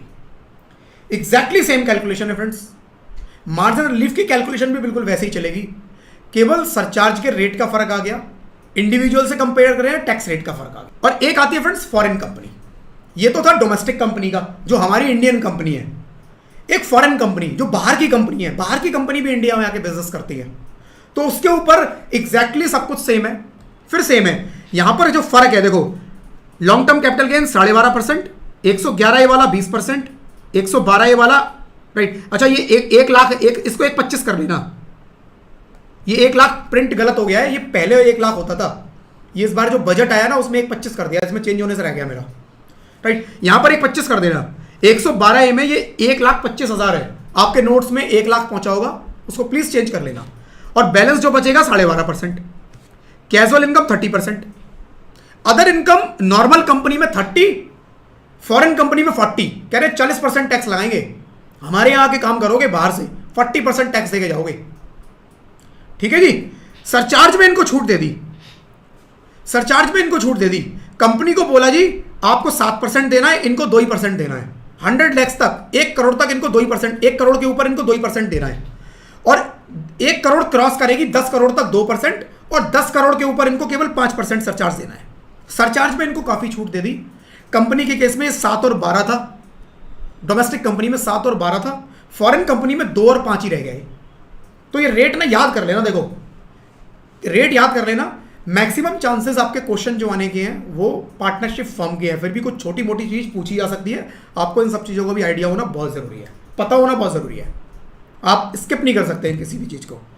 Marginal relief same वैसे ही मिलेगा, हेल्थ एंड एजुकेशन से सेम 4%, चैप्टर 6 से बिल्कुल वैसे ही मिलेगा, जो जो कंपनी को अलाउड है वो मिल जाएगा, जो उस चैप्टर में जाके पढ़ेंगे। अब मीनिंग ऑफ डोमेस्टिक कंपनी कैसे पता चलेगा हम ये डोमेस्टिक कंपनी है फॉरेन कंपनी है, राइट, उसका मीनिंग दिया हुआ है सेक्शन 222A, जो मैंने बताया कि जो बेसिकली इनकम टैक्स का पहला जो इनकम टैक्स का जो सेक्शन 2 है वो सारी डेफिनेशंस बताता है। उसी ने बताया कि सेक्शन 222A जो है वो कहता है domestic company means an Indian company, जो इंडिया में रजिस्टर्ड है कंपनी वो इंडियन कंपनी है, सिंपल, और वो डोमेस्टिक कंपनी है, उसको हम डोमेस्टिक मानेंगे, चाहे जहां मर्जी बिजनेस करे वो, चाहे वो ऑल ओवर वर्ल्ड में जहां मर्जी बिजनेस कर रही है, अगर वो कंपनी रजिस्टर्ड हमारे इंडिया के अंदर है तो हमारी डोमेस्टिक कंपनी हो जाएगी, ठीक है, डोमेस्टिक कंपनी। और foreign company, other company, any other company, कोई और कंपनी भी डोमेस्टिक कंपनी हो सकती है, यस हो सकती है, कोई फॉरेन कंपनी भी डोमेस्टिक कंपनी हो सकती है, बट अगर वो ये क्राइटेरिया पूरा कर दे। कौन सा criteria? Shall also be considered domestic company if it has declared and paid dividends to all the share holders in India. 2 line इसमें ध्यान रखना, if it has declared, this declared and paid, declared and paid dividend क्या मतलब है? Normally वो कह रहे हैं कि देखो हमारे यहाँ की जो कंपनी है, हमारे यहाँ की जो इंडिया में रजिस्टर्ड है कंपनीज, हम उन्हीं को डोमेस्टिक कंपनी बोलेंगे और उनको 30% टैक्स लगाएंगे, जितनी बाकी फॉरेन कंपनी है 40% टैक्स लगाएंगे। लेकिन आप अगर फॉरेन कंपनी हो और आप भी डोमेस्टिक बनना चाहते हो तो हम आपको कुछ क्राइटेरिया देते हैं, कुछ कंडीशन देते हैं, वो पूरी कर दो, हम आपको भी डोमेस्टिक मान लेंगे और 30% पे टैक्स कर देंगे। उन्होंने कहा क्या? उन्होंने कहा आपको अपना डिविडेंड है ना, कंपनी डिविडेंड डिक्लेयर करती है, डिविडेंड कंपनी प्रॉफिट डिस्ट्रीब्यूट कैसे करती है? जो प्रॉफिट आता है कंपनी का, जब वो डिस्ट्रीब्यूट करती है उस प्रॉफिट को हम बोलते हैं डिविडेंड। वो डिविडेंड डिक्लेयर किसको करेंगी? शेयर होल्डर्स को। शेयर होल्डर्स असली मालिक होते हैं कंपनी के, उनके पास शेयर्स हैं, किसी के पास 1 शेयर, किसी के पास 10 शेयर, किसी के पास 100 शेयर, किसी के पास 1% शेयर है, किसी के पास 10%, 1% का मालिक है, 10% का मालिक है कंपनी का। तो ये शेयर होल्डर्स को डिविडेंड बटेगा। अब वो कह रहे हैं इस डिविडेंड को डिक्लेयर कहां करोगे? इंडिया में आके करना। पे कहां करोगे? इंडिया में करो। अगर आपने 2 काम कर दिए तो आप डोमेस्टिक कंपनी, दोनों में से एक भी पूरा नहीं कर सकती कोई फॉरेन कंपनी, एक भी, दोनों छोड़ दो, एक भी पूरा नहीं होगा। डिविडेंड डिक्लेयर करने के लिए सबसे पहले क्या करना पड़ेगा? डिविडेंड डिक्लेयर कब होता है? एजीएम के अंदर एनुअल जनरल मीटिंग होगी, वहां पर कंपनी डिविडेंड डिक्लेयर करेगी। एजीएम इंडिया में बुलानी पड़ेगी। एक यूएसए की कंपनी है और वो अपने सारे शेयर होल्डर्स को बोलेगी इस बार एजीएम हमारी इंडिया में होगी, सारे शेयर होल्डर्स इंडिया आ जाओ। अब सारे फ्लाइट बुक कर करके इंडिया एजीएम करने आएंगे जी। इंडिया में आके एजीएम डिक्लेयर होगी। चलो वो कैसे कैसे कर दिया। दूसरा, वो कह रहा है पे भी इंडिया में ही करो। फिर सारे शेयर होल्डर्स को बोलेंगे जी डिविडेंड की इस बार पेमेंट इंडिया में होनी है, सारे अपने अकाउंट इंडिया में खुलवा लो। अब सारे इंडिया में अपने अकाउंट खुलवाएंगे पहले बैंक में, और उसके बाद उनको डिविडेंड पे होगा इंडिया के अकाउंट में, फिर वो बाहर लेके जाएंगे। तो ये प्रैक्टिकली पॉसिबल नहीं है। मतलब जानबूझ के एक ऐसा पॉइंट डाल दिया। वो कहते हैं ना कि रोटी लटका दी गई लेकिन खाने नहीं देंगे आपको हम। तो रोटी लटक तो रही है सामने, लेकिन तुम जिंदगी में खा नहीं पाओगे इसे। तो वही सिचुएशन क्रिएट की है गवर्नमेंट ने कि हम बोलेंगे हम तुम्हें बना देंगे, कंडीशन पूरी कर दो, लेकिन सारी लाइफ में तुम ये कंडीशन पूरी नहीं कर पाओगे। तो अभी तक ऐसी कोई भी कंपनी नहीं है जिसने कंडीशन पूरी की हो, राइट। तो ये बुक में है, क्वेश्चन आ सकता है आपके पास, क्योंकि एग्जामिनेशन हॉल में तो कुछ भी पूछ सकते हैं, लेकिन जब प्रैक्टिकली आप लोग काम करोगे, मार्केट में काम करोगे, तो आपको ऐसी कोई कंपनी नहीं मिलेगी जिसने डिविडेंड इंडिया में डिक्लेयर किया हो, ठीक है जी, या इंडिया में पे किया हो, फॉरेन कंपनी। तो ये फ्रेंड्स आपको फॉरेन कंपनी कौन सी है, domestic company, right. Domestic company कौन सी है? जो इंडिया में रजिस्टर्ड है। फॉरेन कंपनी भी डोमेस्टिक हो जाएगी अगर वो अपने डिविडेंड को इंडिया में डिक्लेयर कर दे और पे कर दे, जो कि नेक्स्ट टू इम्पॉसिबल, राइट। इसके एग्जांपल फ्रेंड्स दिए हुए हैं, नॉर्मल कैलकुलेशन है, रेट आप डिफरेंट लगा के बस कैलकुलेट कर लेना। सारे मार्जिनल रिलीफ वगैरह के साथ इसके अंदर सारे क्वेश्चन आपको मिल जाएंगे। अलग अलग तरह की सिचुएशन दे रखी है, 8 सिचुएशन अलग अलग है, राइट। इसको खुद से ट्राई करके देख। एओपी बीओआई रह गया। AOP BOI body of individuals refers to a group of individual. Group of individual होगा, that is neither a company nor a partnership. ना ही वो कंपनी है ना पार्टनरशिप फर्म है। If it is registered under any other act it is refer to as incorporated BOI.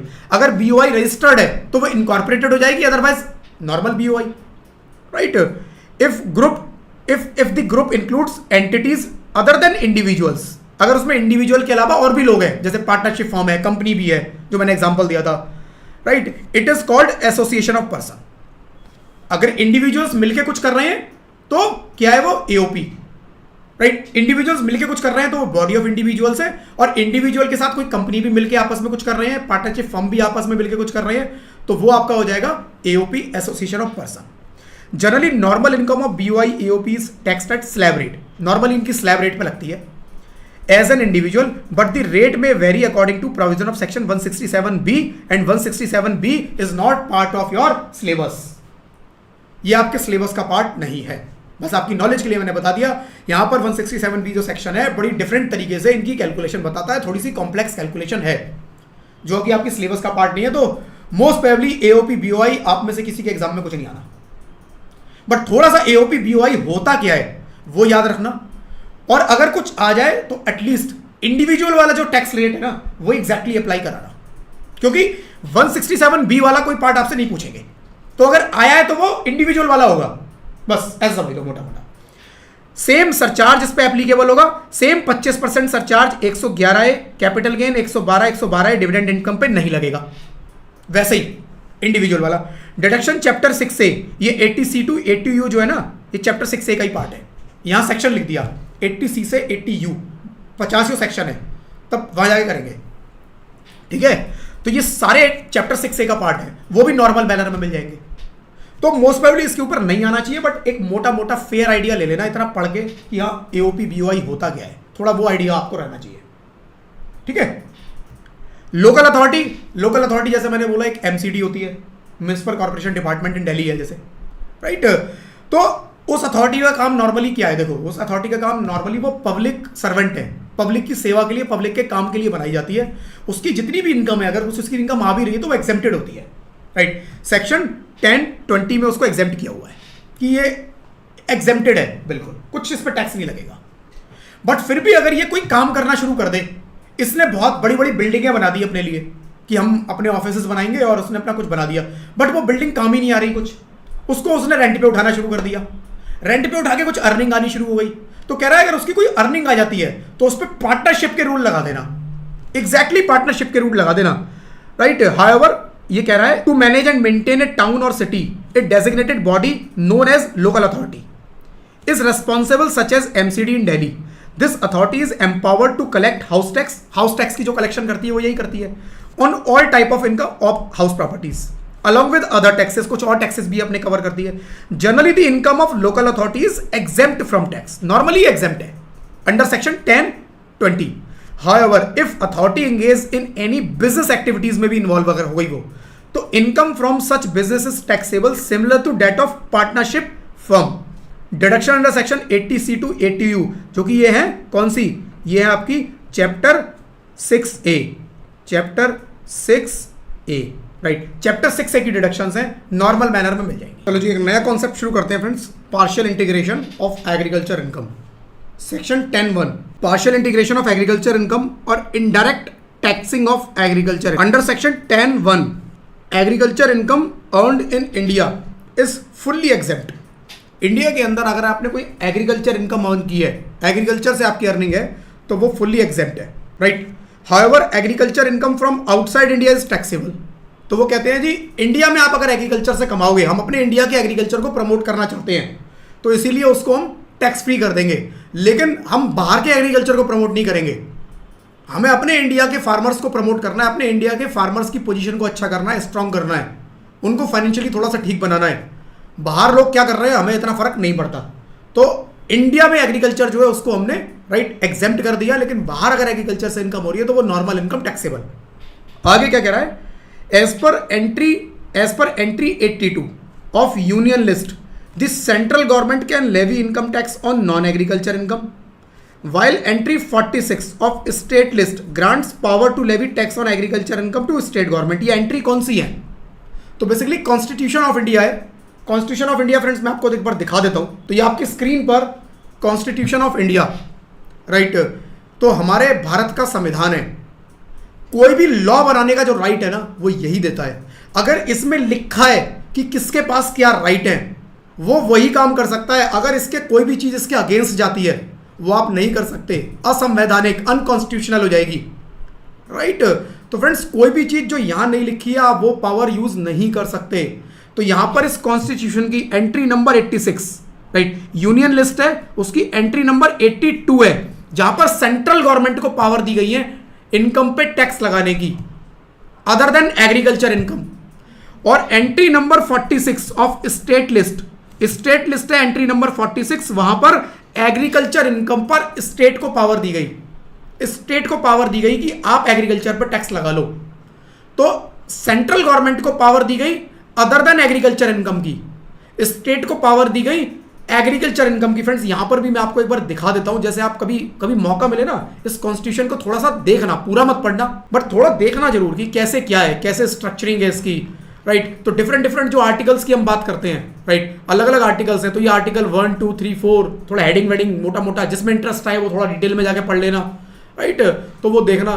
तो इसके अंदर स्टार्टिंग में आप देखोगे सारे आर्टिकल्स चल रहे हैं इसमें, इसके अलग अलग आर्टिकल अलग अलग टॉपिक पे अलग अलग बात करते हैं, राइट। तो ये सारे आर्टिकल, और जब आर्टिकल इसके खत्म हो जाएंगे लास्ट में जाके, एक मिनट दो, लास्ट में जब सारे आर्टिकल खत्म हो जाते हैं तो उसके बाद शेड्यूल्स शुरू होते हैं।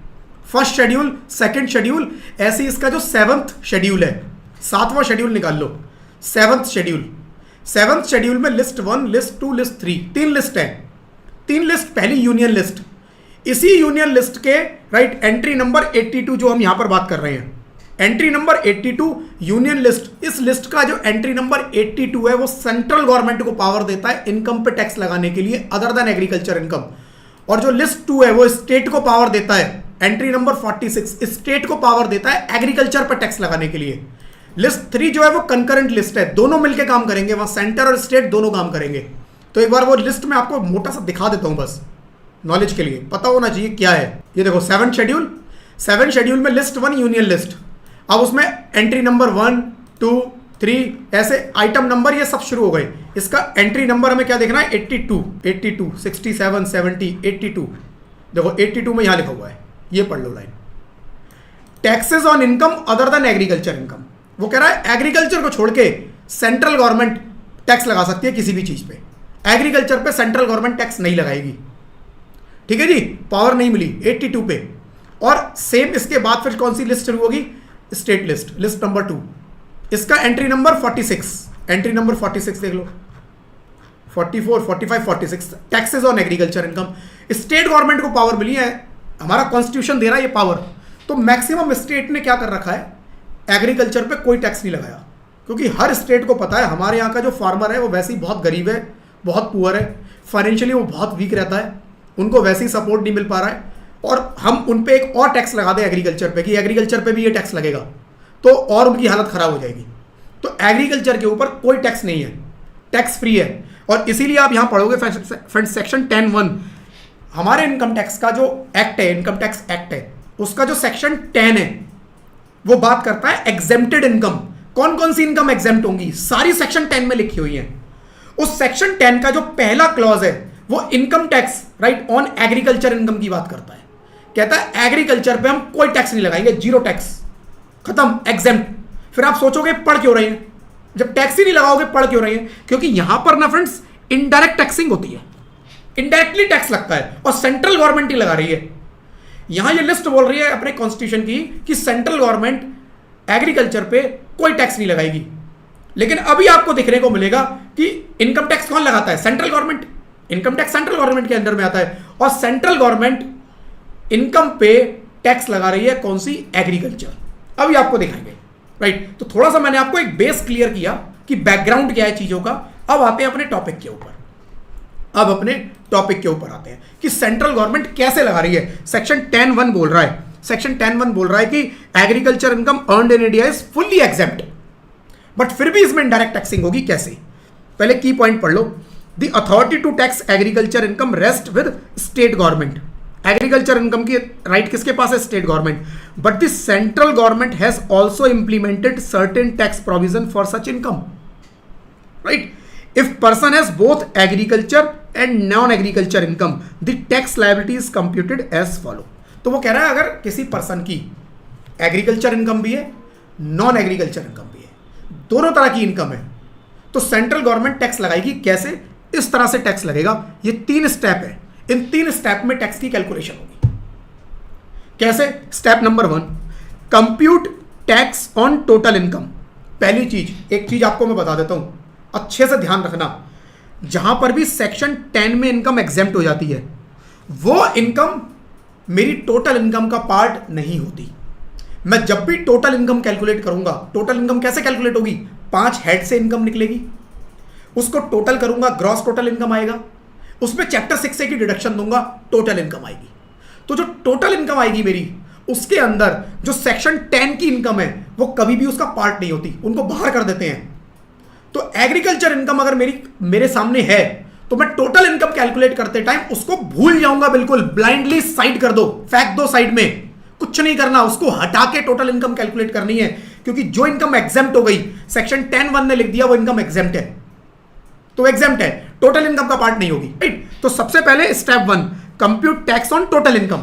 तो जब मैं टोटल इनकम बोल रहा हूं मतलब other than agriculture income which includes both agriculture and non agriculture income. तो इसमें क्या करेंगे आप, टोटल इनकम के अंदर एग्रीकल्चर इनकम को भी ऐड करेंगे।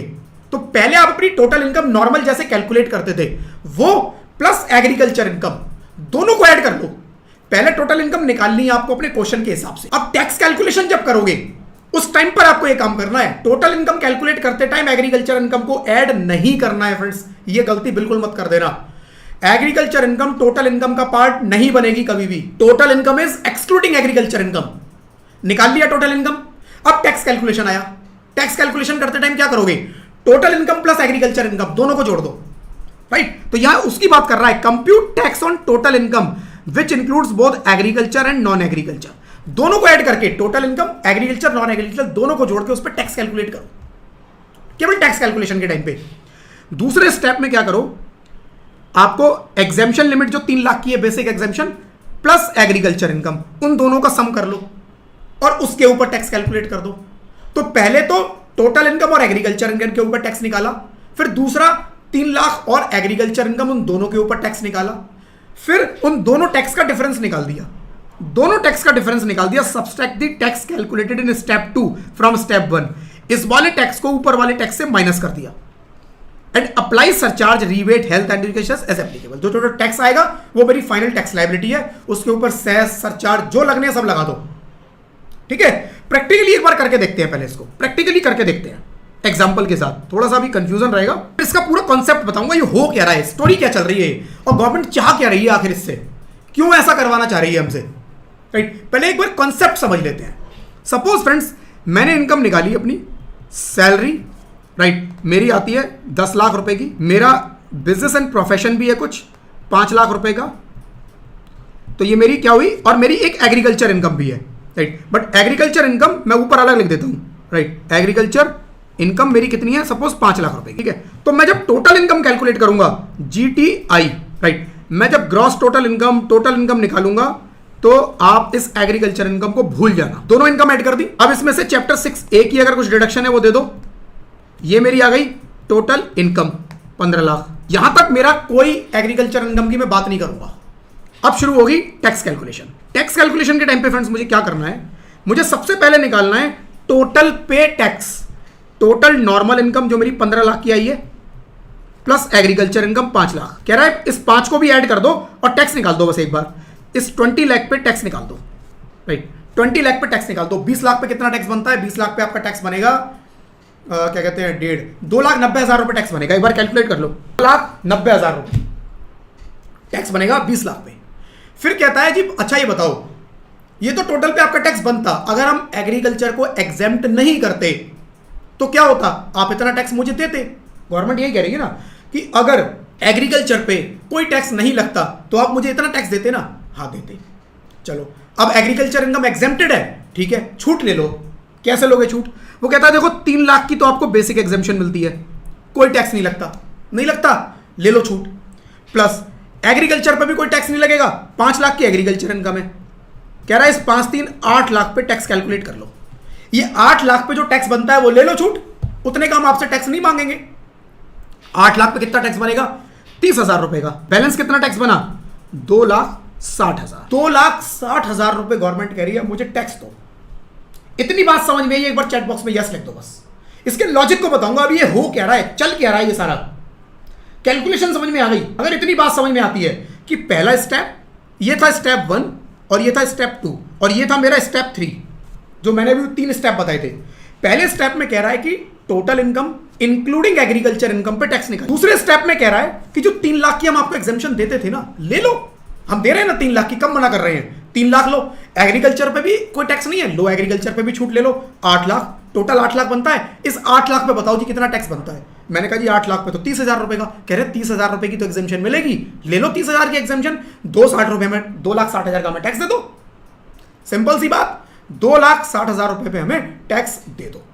अब यहां गवर्नमेंट ने गोली क्या खेली, गेम क्या खेला, मेरे को एक बात बताओ, अगर ये फ्लैट ये बोल देते सीधा सीधा कि इस 5 लाख पे कोई टैक्स नहीं है, 5 लाख कैलकुलेशन का पार्ट ही नहीं होगा कैसे भी करके, कोई इस प्रोसेस को फ्रेंड्स बोलते हैं पार्शियल इंटीग्रेशन।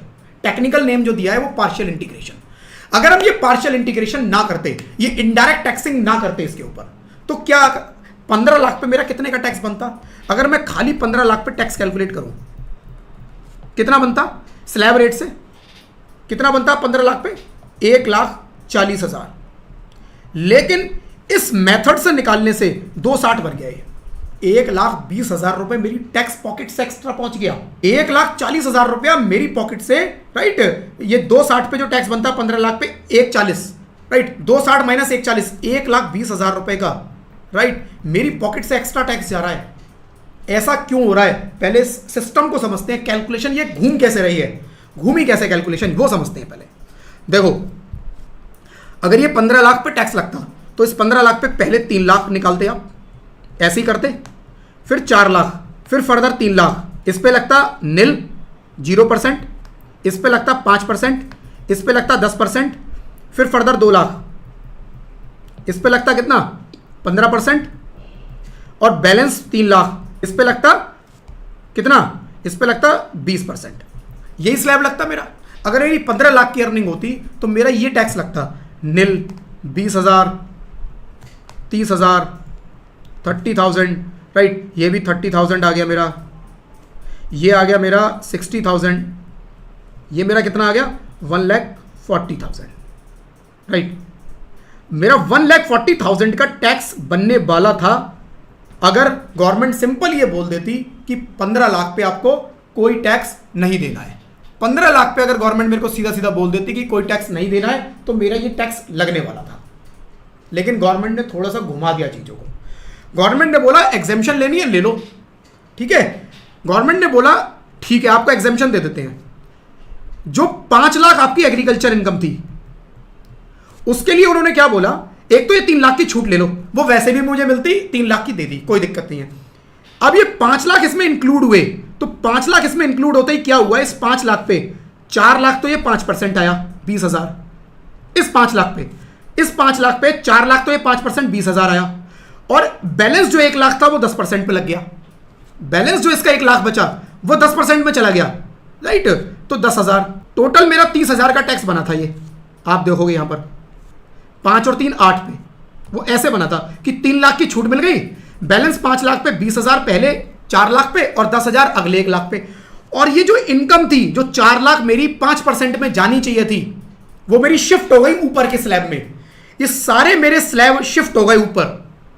इस एग्रीकल्चर इनकम को इन्होंने इसके बीच में यहां घुसा दिया, और इसको यहां घुसाने से इन्होंने मेरे नीचे के स्लैब जो थे ऊपर शिफ्ट कर दिए।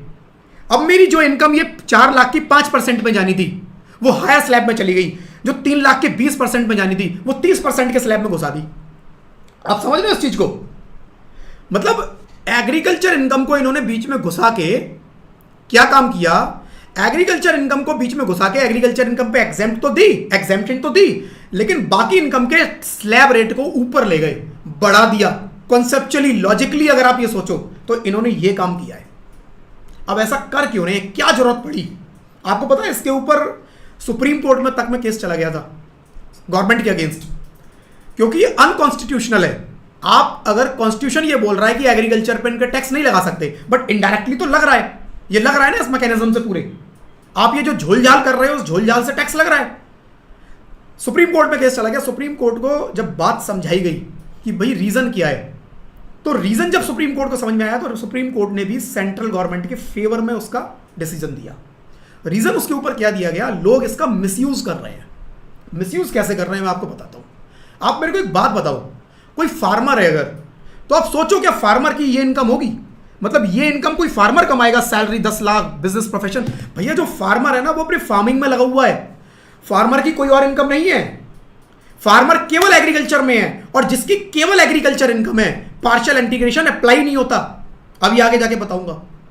पार्शियल इंटीग्रेशन वहीं अप्लाई होता है जहां आपके पास एग्रीकल्चर इनकम और नॉन एग्रीकल्चर इनकम दोनों है, क्योंकि वहां आप गवर्नमेंट को बेवकूफ बनाने की कोशिश कर रहे हो। अपनी अदर इनकम को झूठ बोल के एग्रीकल्चर इनकम बोल रहे हो। लोगों ने ऐसे ऐसे केस आए, अपनी बालकनी में एग्रीकल्चर दिखा दिया, अपनी छत पे एग्रीकल्चर दिखा दिया, और उससे लाखों करोड़ों रुपए की अर्निंग दिखाई।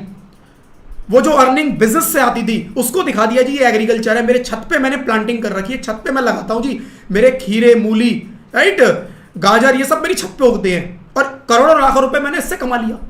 गवर्नमेंट कहती है हमें पता है बेवकूफ बनाया जा रहा है, मैं अच्छे से। आपकी नॉन एग्रीकल्चर इनकम है, आप एग्रीकल्चर करते हो। अगर आप प्योर झूठ बोलोगे सारा एग्रीकल्चर बोल दिया तो पकड़े जाओगे, कोई भी आगे पकड़ लेगा। तो लोग क्या करते हैं, थोड़ा झूठ बोलते हैं। क्या करते हैं, मैं बहुत सारा कुछ कमा रहा हूं, उसमें से थोड़ा एग्रीकल्चर दिखा देता हूं। गवर्नमेंट पार्शियल इंटीग्रेशन के थ्रू उस जो थोड़ी इनकम है उसको हायर रेट पे ले जाती है, जो अभी कैलकुलेशन देखी, और टैक्स आपका बढ़ा देती है। तो छूट तो आपको मिलती है बट उतनी नहीं मिल पाती, आप जितना बेनिफिट सोच रहे थे उतना नहीं। अगर इस 5 लाख को इस एग्जांपल में बिल्कुल अलग कर देते तो अच्छा बेनिफिट मिलता, बट अच्छा बेनिफिट नहीं मिला, बस 30,000 का बेनिफिट मिल पाया। अच्छा बेनिफिट छोड़ दिया, 1,20,000 गवर्नमेंट ने अभी भी आपसे टैक्स फालतू ले लिया, राइट। तो सिंपल था, सिंपल फंडा था इसके पीछे, जो गवर्नमेंट को परमिशन मिली, गवर्नमेंट आज भी लगा पा रही है और कोई इसके अगेंस्ट कुछ नहीं बोल पा रहा है। देखने में लग रहा है अनकॉन्स्टिट्यूशनल है, देखने में लग रहा है असंवैधानिक है, क्योंकि लॉ पावर नहीं देता सेंट्रल गवर्नमेंट को इनकम, राइट, एग्रीकल्चर इनकम पे टैक्स लगाने की। वो कह रहे हैं हम नहीं लगा रहे, हम नहीं लगा रहे। देखो ना, हमने छूट दे दी आपको, ये दे तो दी स्टेप 2 में। स्टेप 2 में हमने यही तो बोला, एग्रीकल्चर इनकम पे ले लो जितना टैक्स बनता है छूट, बट बाकी इनकम के स्लैब रेट ऊपर बढ़ जाएंगे आपके इस मेथड के थ्रू। मेथड चेंज करा दिया, बस कह रहे हैं मेथड ही तो चेंज कराया है। अगर आपकी एग्रीकल्चर इनकम है तो अदर इनकम हायर रेट पे जाएंगी आपकी, बस इतना ध्यान रखना। और ये गड़बड़ उन्हीं के साथ होगी जिनकी एग्रीकल्चर नॉन एग्रीकल्चर इनकम दोनों है। अगर आपकी खाली एग्रीकल्चर इनकम है, पार्शियल इंटीग्रेशन होगा ही नहीं, छूट गया, जाने दो, साइड करो। तो प्रॉब्लम फ्रेंड्स वही थी केवल जहां पर लोग गड़बड़ कर रहे थे। और इंडिया में आज भी होता है ये चीज़ें, लोग आज भी अपनी बालकनी और छत पे एग्रीकल्चर कर रहे हैं, छोटी मोटी, बट छोटी मोटी गड़बड़ हो रही है, और वहाँ वो ज़्यादा देख नहीं पा रहे, क्योंकि छोटी मोटी गड़बड़ को इनकम टैक्स के पास इतना काम है उनके पास, वो छोटी मोटी गड़बड़ नहीं देख पाते। लेकिन आज जो बड़ी गड़बड़ करने की कोशिश करेगा वहाँ पकड़ लिया जाएगा, वो पकड़ में आ जाएगा। एग्रीकल्चर के चैप्टर में डिटेल में एग्रीकल्चर इनकम पढ़ेंगे हम, अभी तो केवल टैक्स कैलकुलेशन बता रहा हूँ। एग्रीकल्चर इनकम करीब 2 क्लासेस लेगा, 2 दिन निकलेंगे एग्रीकल्चर पे अपने, ठीक है जी। तो ये फ्रेंड्स मैकेनिज्म है, एक बार फिर रिपीट कर देता हूं, लोग गड़बड़ ना करें उसके लिए उन्होंने इस मैकेनिज्म को निकाला, राइट। एक एग्जांपल ले लेते हैं, राइट। एग्जांपल, मेरी टोटल इनकम है, suppose income other than agriculture, मेरी टोटल इनकम अगर अदर देन एग्रीकल्चर सपोज आती है 8 लाख रुपए की, राइट। और मेरी एग्रीकल्चर इनकम है 5 लाख रुपए की, 5 की जगह इसको कुछ चेंज कर देते हैं, 7 लाख कर देते हैं, राइट, 7 लाख। या एक काम करो, कुछ और चेंज करता हूं इसके अंदर, एक और कॉन्सेप्ट इसके बीच में लेके आता हूं। एग्रीकल्चर इनकम है आपकी 6 लाख रुपए की, अदर इनकम है 7 लाख रुपए की। अब ये आपकी टोटल इनकम जो है 7 ही लाख है, tax, right, total income 7 lakh है। अब टैक्स कैलकुलेशन की बारी आती है, एक कॉन्सेप्ट और आएगा, आप देखो इसमें बीच में टैक्स कैलकुलेशन कितना बनेगा। सबसे पहले क्या करोगे, स्टेप 1 में आपको क्या करना है, एग्रीकल्चर नॉन एग्रीकल्चर दोनों पे 13 लाख पे टैक्स कैलकुलेट करना है। 13 लाख पे कितना बनेगा, पहले 13 लाख पे निकालो और फिर दोबारा निकालो 3 लाख की basic exemption plus agriculture 6 lakh, फिर 9 लाख पे निकालो, राइट। पहले 13 लाख पे निकालो, 13 लाख पे टैक्स आया 1 लाख, 9 लाख पे आया 40,000 रुपए का टैक्स, ठीक है जी, 40,000 का। कह रहा है स्टेप 3, इन दोनों का डिफरेंस निकाल दो, कितना, 60,000। कह रहा है ये आपका टैक्स है। अब बताओ इसके अंदर 87A मिलेगा, बिल्कुल, चैप्टर्स सेक्शन 87A मिलेगा। देखो सेक्शन 87A क्या बोलता है, टोटल इनकम, मेरी टोटल इनकम तो 7 ही लाख है, वो तो टैक्स कैलकुलेशन के पर्पज से मैंने 6 लाख को ऐड किया था, मेरा इनकम 7 लाख रुपए की है, टोटल इनकम 7 लाख की है। चैप्टर 6 से बोलता है, बस इसको देख लो, अगर ये 7 लाख है तो 25,000 रुपए तक की छूट ले जाओ, अगर ये 7 लाख है तो 25,000 रुपए तक की छूट ले जाओ। तो यहां पर 87A आपको मिल जाएगा, बिल्कुल 87A आपको मिलेगा, कितने का, 25,000 रुपए का, 25,000 रुपए 87A ले लो, 35,000 आपका यहां पर टैक्स आएगा बिफोर, राइट, बिफोर HEC। अब उसमें HEC आप ऐड कर दो eight the rate of 4%, right, 1,400 rupees, और आपका टैक्स आ जाएगा 36,400 रुपीज, फाइनल टैक्स लायबिलिटी। हर पॉइंट पे उससे रिलेटेड कंडीशन चेक करनी है, कंफ्यूज नहीं होना बिल्कुल। हमें जब चैप्टर 6 से आएगा तो 6A पे देखेंगे, ग्रॉस टोटल इनकम के बाद टोटल इनकम से पहले उससे रिलेटेड कंडीशन चेक करेंगे। 87A उसकी अपनी कंडीशन है, वो बोलता है टोटल इनकम, और मैंने बताया अच्छे से 4 बार बताया कि एग्रीकल्चर इनकम टोटल इनकम का पार्ट नहीं है। सेक्शन, राइट, सेक्शन 10 में उसको एग्जेम्पशन मिली है, सेक्शन 10 का पहला क्लॉज सेक्शन 10(1) एग्रीकल्चर इनकम को एग्जेम्प्ट कर रहा है, और जो एग्जेम्प्टेड इनकम है फ्रेंड, सिंपल ध्यान रखना, सेक्शन 10 जिस इनकम पे अप्लाई हो गया वो टोटल इनकम का पार्ट कभी नहीं होंगी, कभी भूल के भी उसको सेक्शन, राइट, उसको टोटल इनकम का पार्ट नहीं बनाना है, मुझे भूल के भी नहीं बनाना, राइट। तो मेरे को यह चीज़ ध्यान रखनी है कि जो भी एग्जेम्प्टेड इनकम है वो मेरी टोटल इनकम का पार्ट नहीं होगी। Simple. Same way agriculture income मेरी टोटल इनकम का पार्ट नहीं होगी। टोटल इनकम 7,87,000 है मुझे यहां पर मिल जाएगा। बाद में फ्रेंड्स आगे देखोगे long term capital gain, casual income and short term capital gain section 111 are not included for the purpose of partial integration. वो कह रहा है लॉन्ग टर्म कैपिटल गेन है, कैजुअल इनकम है, शॉर्ट टर्म कैपिटल गेन 111 है, मतलब 112, 112A, 111A और casual income जो स्पेशल रेट वाली अर्निंग है वो कह रहा है पार्शियल इंटीग्रेशन का पार्ट नहीं होती। वो क्यों नहीं होती? पर्पस क्या है? कम स्लैब वाली को हायर स्लैब में ले जाना, यही तो पर्पस है पार्शियल इंटीग्रेशन का। उनका तो कोई स्लैब ही नहीं है, वो तो फ्लैट पे टैक्स होनी है। जिस इनकम पे फ्लैट टैक्स लगना है उसको पार्शियल इंटीग्रेशन करा के करेंगे क्या? कर लो, उतना ही आएगा। कर लो, कोई फर्क ही नहीं पड़ेगा। कर भी लोगे फर्क नहीं पड़ेगा, आप करके ट्राई करके देख लेना, कोई फर्क नहीं पड़ेगा। इसलिए उन्होंने बोला कि पार्शियल इंटीग्रेशन अप्लाई मत करना इन इनकम पे। जब आप टैक्स की कैलकुलेशन करोगे तो ये पार्शियल इंटीग्रेशन से बाहर हो जाएगा। साथ में आपको कह रहा है पार्शियल इंटीग्रेशन एप्लीकेबल नहीं होगा अगर एग्रीकल्चर इनकम 5,000 रुपए तक है। कह रहे हैं 5,000 रुपए की एग्रीकल्चर इनकम है, क्या करेंगे?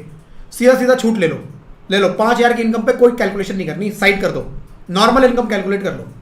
कोई वो स्टेप 1 2 3 करने की जरूरत नहीं है। अगर एग्रीकल्चर इनकम 5,000 तक है या फिर नॉन एग्रीकल्चर इनकम केवल 3 लाख तक है, नॉन एग्रीकल्चर इनकम 3 लाख तक ही है, तो हायर स्लैब में किसको लेके जाऊंगा? कोई इनकम ही नहीं है हायर स्लैब में जाने के लिए, तो कह रहा है तब भी नहीं करने की जरूरत partial integration.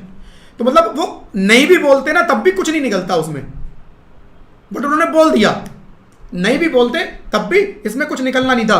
Partial integration does not apply to partnership firm companies where slab rate are not applicable. Again, जहां पर स्लैब नहीं है वहां कोई फायदा नहीं है पार्शियल इंटीग्रेशन कराने का, राइट? वहां पे कोई फायदा नहीं है, फायदा केवल स्लैब में ही है। और मैं आपको बताता हूं, जितनी ये फर्म है, कंपनीज है ना, ये गड़बड़ उतनी कर नहीं पाती हैं। इनमें गड़बड़ करने के लिए ज़्यादा मेहनत करनी पड़ती है। इंडिविजुअल में क्या होता है, देखो ज़्यादा ना रूल्स जो है वो इंडिविजुअल के ऊपर बनाने पड़ते हैं। मैं हूं, मेरे दिमाग में आया मुझे आज कुछ गड़बड़ करनी है, तो मुझे किसी से पूछने की जरूरत नहीं है गड़बड़ करने के लिए, मैं उसे कर दूंगा। मैं कर दूंगा। मुझे टैक्स की चोरी करनी है, अगर अपने तरीके से करके हट जाऊंगा। लेकिन अगर मुझे गड़बड़ करनी है, फर्म के अंदर 5 पार्टनर हैं, मुझे गड़बड़ करनी है कंपनी के अंदर, डायरेक्टर है 5, 4, 3 शेयर होल्डर है, अब वहां गड़बड़ करने में बड़ी मेहनत करनी पड़ेगी। अकेला गड़बड़ नहीं कर सकता, सबकी कंसेंट लेनी पड़ेगी, सब मिलके करेंगे, वरना पकड़ा जाऊंगा, बड़ा गंदा पकड़ा जाऊंगा। सारे मिलके मारेंगे मुझे कि भाई ये बेईमान डायरेक्टर है, बेईमान पार्टनर है। तो मैं पहले सबको कॉन्फिडेंस में लूंगा। कॉन्फिडेंस में लेने के लिए सबको मिलाना पड़ेगा। एक ने भी मना कर दिया तो फिर नहीं हो सकती। तो वहां गड़बड़ करने के लिए मेहनत करनी पड़ेगी, इतने सारे लोगों के साथ मिलना जुलना पड़ेगा। और मिलने जुलने में वो कहते हैं कि चांसेस थोड़ा रिड्यूस हो जाते हैं, इसलिए उतना ध्यान नहीं दिया। मेजर फोकस कहाँ है? इंडिविजुअल के ऊपर।